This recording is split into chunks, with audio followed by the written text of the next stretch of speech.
ti sy'n bia dy bleidlais. Nid unrhyw un sy'n dy fygwth.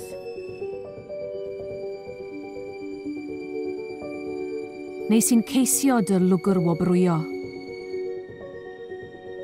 Nid yw'n eiddo i unrhyw un sy'n esgus mai ti ydyn nhw.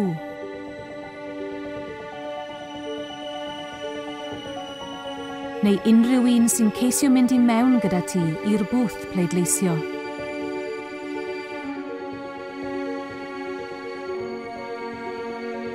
Dy bleidlais di a neb arall.